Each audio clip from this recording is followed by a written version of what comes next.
Our next presenter is Emma Sackville.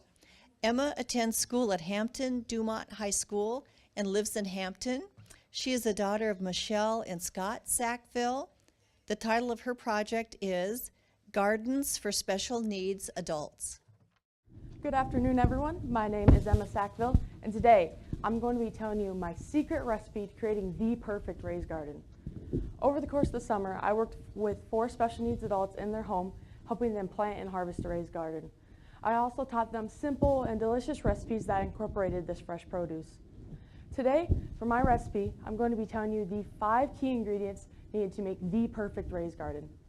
My goal for the summer was also to help these residents learn the joy of gardening, as well as to incorporate these fresh vegetables into their daily diet that they might have been lacking before.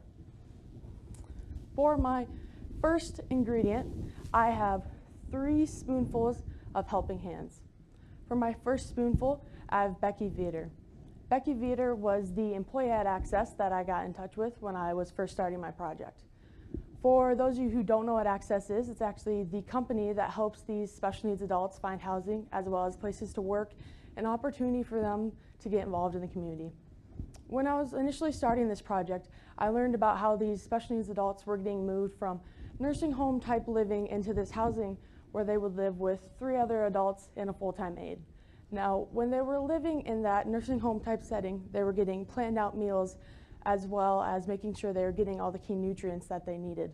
But when they moved into this housing, they were able to choose their own meals as well as what they wanted on their shopping list. For my second spoonful of helping hands, I have Jackie Dolman. Jackie is not only a local master gardener, but she has been very involved with the local farmers market. I first went to Jackie for help with the layout of the garden, as well as having her come and help with the actual planting day with the residents so that it went as smoothly as possible. I also went to Jackie throughout the summer if I had any questions about the garden, such as if something needed to be thinned out because maybe there was too much of a certain plant, or if it was the right time to harvest something, because we did have a later season this year.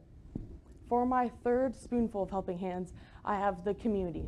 The community was such an amazing help throughout this project. I found help in the community through my local hardware store, where they donated a majority of the plants that I used, as well as through my local Kiwanis, where I was actually able to go and present my project. Now, presenting at Kiwanis didn't necessarily help with the gardening aspect of this project, but it helped me work on my presenting skills as well as just getting my project out to the community. For my second ingredient, I have a pinch of patience.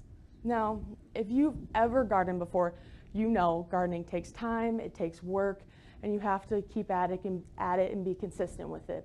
I'm sure that we all wish that we could plant a seed, water it, sprinkle a little bit of fairy dust on there, snap our fingers, and then the next day you got a full garden ready to be harvested. But unfortunately, that's not how it works. And that's one thing that I wanted to make sure that the residents understood, was that gardening takes time, it takes a little bit of work, but it can be so rewarding when you're done. One example that comes to mind that really shows how well a garden can pay off was when I was working with David on planting the zucchini. Now, after that point, after David planted that zucchini, it became like his baby. He was so excited to see that zucchini plant grow. He could not wait to harvest that first zucchini and be able to use it in his daily meals. Now, this picture here is actually David with the very first zucchini that we harvested out of the garden. You can see it all over his face, just how happy he is, how excited he is, and that look of pride that he has in his eyes, knowing that he was able to accomplish that from doing that himself. That's been one of the most rewarding things from this project, is being able to give these residents that sense of pride.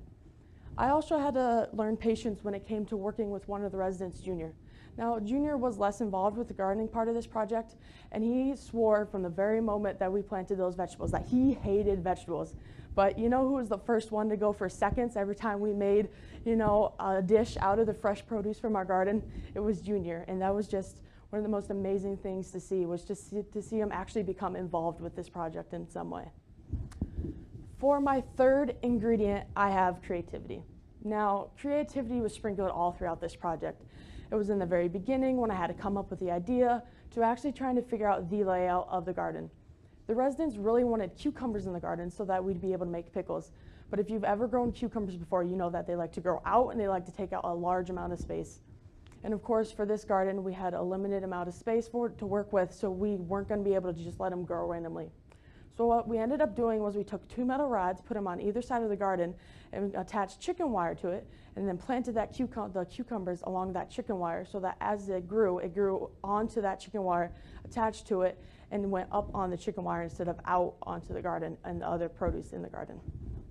I also had to get very creative when it came to the activities that I did with residents each week. I wanted to make sure that they were fun but a little challenging, and that I also had a wide variety of projects that I was doing with them. In the beginning, before we were able to use the fresh produce we made things such as pop cap flowers, as you can see here, and we put that throughout the garden as well and some of the flowers in the front yard. And then we also did a My Plate lesson, and we even potted a few of the flowers, such as these. And then of course, when we had the produce to use, we made things like zucchini bread and vegetable pizza, as well as both dill and sweet pickles, so that they were able to try both and see which they liked the best. For my fourth ingredient, I have communication. Now, communication was the key to this project. If I did not have communication, it would not have gone as well or as smoothly as it did. And Herbert Hoover understood how important communication was, especially when it came to his work in the Commission for Relief in Belgium. At that point in the time, the US had not declared war, so Herbert Hoover was seen as a neutral party and was able to talk to both Germany and Belgium and France and make sure that people got that aid and relief that they needed in that time of need. For my project, when it came to communication, I had to be very communicative. I had to talk with Becky a lot, the employee at Access, about what I wanted to do, as well as just talking with the residents about what they wanted to plant, what they wanted to make out of the produce we had from the garden.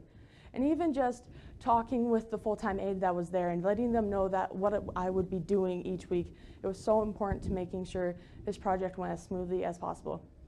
There was also a resident at this house who was nonverbal, which meant that she did not speak at all, but I was able to communicate with her through her facial expressions and her hand gestures. That's actually Lori right here.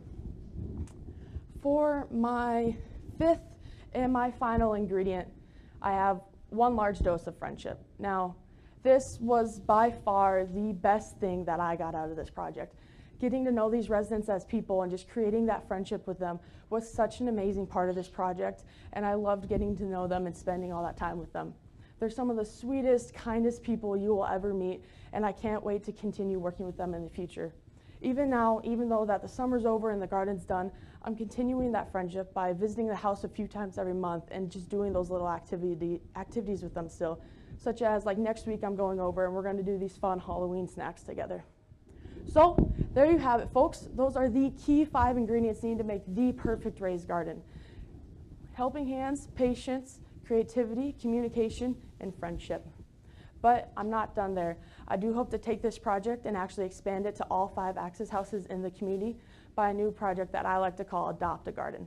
What Adopt a Garden is actually getting community groups such as the Lions Club or Kiwanis to come in and work with an Access house and the residents of that house to help them harvest and grow a garden together.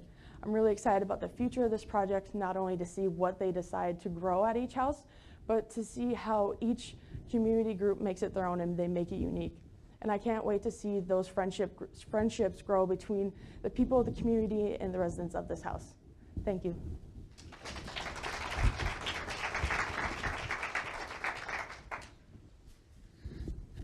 So, one of your future projects is Adopt a Garden.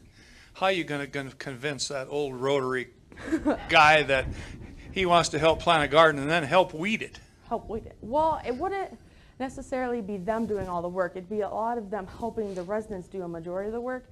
And so it's really just showing these residents that they can do this on their own, how they can do it. And I feel like anybody who would choose to be a part of a project like that would be so excited to jump on board just to see the reward that the residents can get from that. You seem very enthusiastic and motivating. Was it difficult to get the idea started, to get the people that were responsible for the garden in with you on this? Oh, not at all. They were so excited about having me actually come and work with the residents because one of their things that they like to do is community involvement, and so they love the idea of me coming and working with these residents. With you building the gardens, who all helped you build them, and what did your summer schedule end up looking like trying to maintain the gardens? So for the actual planting day, like I said, I had Jackie Dolman come and help.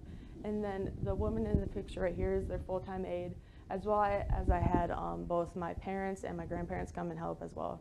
And then in the beginning of the summer, when I would go and visit the house, I was going about once a week. And then halfway through, the residents asked if I could start coming twice a week.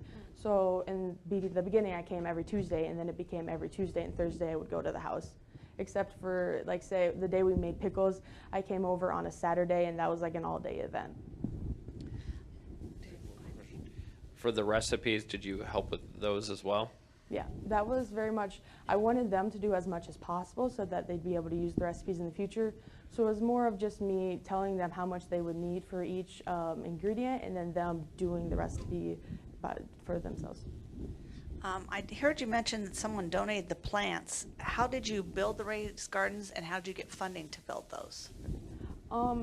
My Sackville Insurance was actually the donor for the base of the raised garden, and that was around $80. And all that is just some wood that you can get from your local wood, you know. Yeah, you know what I mean. And then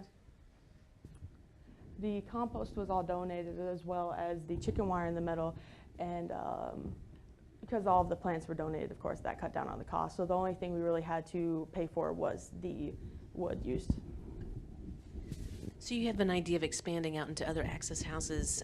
Will you need to recruit others like yourself to be able to go work and support the residents in each of those houses? And if so, how do you plan to do that? Well, that is the hope, that I get groups such as like Kiwanis to come in, and I would initially be there to answer any questions they would have, but my hope is that they would actually be in charge of that. And then of course next year, since I'm going to college, I want to have this set up so that maybe Access would be able to come in and take this over as a project so that I'd be able to continue in future years. Well, Alma, thank you for sharing your 5 ingredients with us.